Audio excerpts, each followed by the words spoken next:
Girando aqui a nossa reportagem, o Luiz Felipe Nunes está aqui já ao vivo conosco em áudio e vídeo para falar, não é?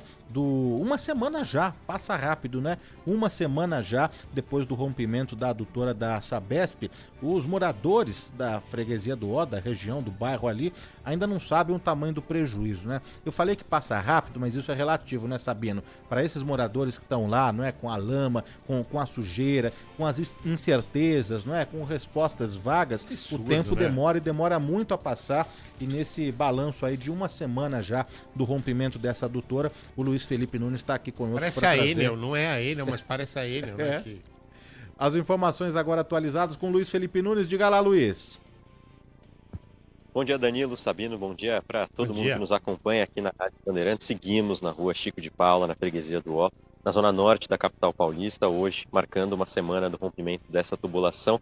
O solo por aqui já está consertado. Quem passa por esta via consegue ver que o asfalto já está novo, mas os resquícios ainda são aparentes para todo mundo que passa, porque nas ruas laterais ainda existe sujeira. Inclusive, eu estou aqui desde mais cedo, fui fazer uma entrada ao vivo e um morador parou do meu lado, esperou eu sair do ar e falou: ó, da próxima vez fala também que na frente da minha casa está com muito barro. E realmente, eu desci na casa dele, uma situação de várias ruas aqui, ainda com barro, ainda precisando ser limpadas, fora os dois imóveis que ainda vivem uma situação muito complicada, um deles na própria rua Chico de Paula, na frente de onde estourou essa tubulação, na altura do número 262, uma casa branca que está praticamente tombada, inclinada em 15 graus, e parece que ela está torta para quem passa ali do lado, porque ela de fato está. Ela causa uma estranheza para todo mundo que passa, muitas pessoas tiram foto, inclusive, dela, porque está interditada desde a semana passada, está com os vidros estilhaçados. Agora há pouco houve uma nova vistoria nessa residência. Eu pude, inclusive, entrar em parte da casa para ver as rachaduras no teto, na parte de baixo, no solo, muitas rachaduras, a casa completamente já precisando ser demolida, e isso de acordo com a vistoria que foi feita e também pela Defesa Civil, que fez essa análise na semana passada. O proprietário dessa casa, o Pedro Napolitano, esteve aqui para ver essa vistoria. Agora cabe a ele a decisão do que ele vai fazer, se ele vai pedir para que haja essa demolição, se ele vai tentar reconstruir essa casa. Uma situação bastante complicada, até porque ainda existem objetos, tanto da família dele quanto do inquilino, o Antônio Ribeiro, que estão nesta casa. O Antônio conseguiu uma outra residência para morar aqui por enquanto nessa rua, mas as coisas dele ainda estão nesta casa. Na rua de baixo, na Professor João Machado, a situação também muito complexa, porque foi onde, nosso ouvinte deve se lembrar, a água desceu a rua, virou um rio de lama, estourou o muro deste condomínio, deste edifício, e fez com que uma quadra fosse tomada pela lama, também a piscina, as escadas, os elevadores que não funcionam até este momento, além das garagens. As garagens, na semana passada, a gente mostrou, elas estavam sendo limpas, mas a Defesa Civil depois fez uma nova avaliação e decidiu interditar essas garagens do condomínio. Eu conversei com a Aline Cabral, que é síndica deste prédio, e ela falou um pouco sobre essas dificuldades e esses problemas vividos uma semana após o rompimento da tubulação.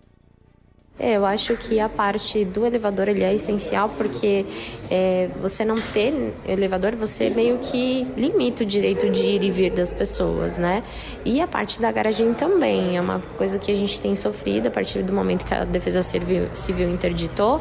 As pessoas precisam tirar os carros daqui e colocar, e aí tem gente que deixou na rua, levou multa, tem gente que deixou na rua, teve roda roubada, aí deixou no estacionamento, só que o estacionamento também tem as limitações. Então, acho que essas duas questões, assim, nesse primeiro momento, são primordiais. E duas situações. Primeiro, existe a investigação de quem é a responsabilidade pelo rompimento da tubulação, mas a gente escutou agora na fala da Aline sobre esse morador, na verdade, uma moradora, porque é um carro de uma família, que teve as rodas furtadas, um crime que vem crescendo aqui na capital paulista. A gente falou há algumas semanas sobre um deputado estadual que teve as rodas furtadas do carro dele no meio do cemitério, e agora a gente também recebeu outro caso no shopping, um outro ambiente também com muitas câmeras e com muitas pessoas passando, desta vez na zona oeste da capital paulista, no shopping West Plaza. Quem teve duas rodas do carro furtadas foi o personal trainer Diego Garcia. Ele trabalha neste shopping, em uma academia deste shopping há quase 20 anos. e disse que foi surpreendido enquanto trabalhava pela ação desses criminosos. Só foi descobrir quando as rodas já tinham sido levadas. A gente, inclusive, tem um relato dele falando sobre o momento em que ele descobriu que tinha sido furtado. Eu cheguei lá por volta eram umas 10 para as 4, eu tinha aula 4, 5, 6, 7, 8, 9, e eu ia treinar depois, estacionei o carro ali na boa, né, e tranquilão.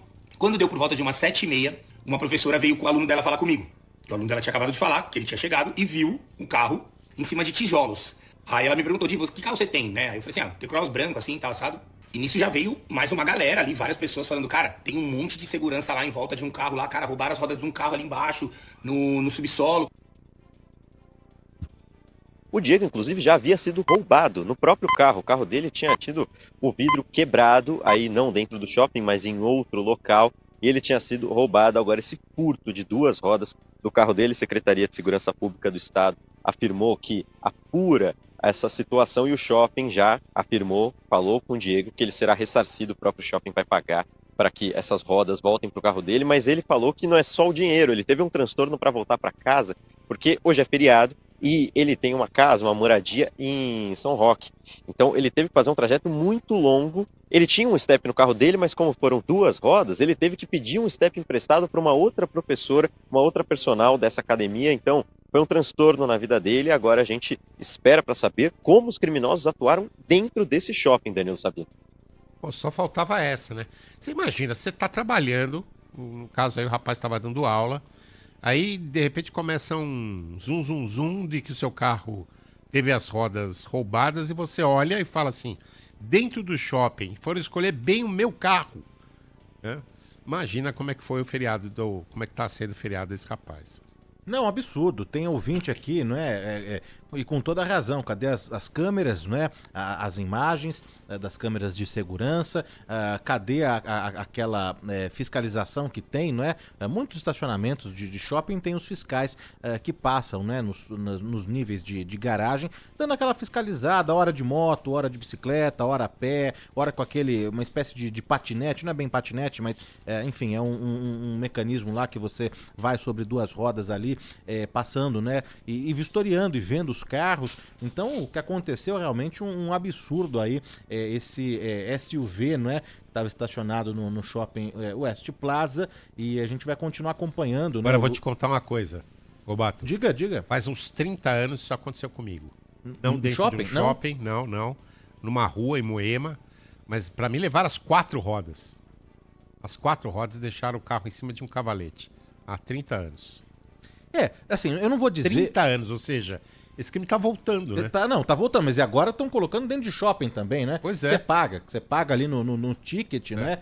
E acha que tem ali a segurança, a tranquilidade de fazer as suas compras. No caso desse rapaz, ele é um trabalhador, não é? Um personal da academia do shopping, não é? Então, difícil mesmo a situação. O Luiz Felipe vai continuar acompanhando os desdobramentos desse caso, e qualquer coisa você chama aqui, viu, Luiz? Bom trabalho por aí. Chamo sim, gente. Um abraço para vocês. Abraço.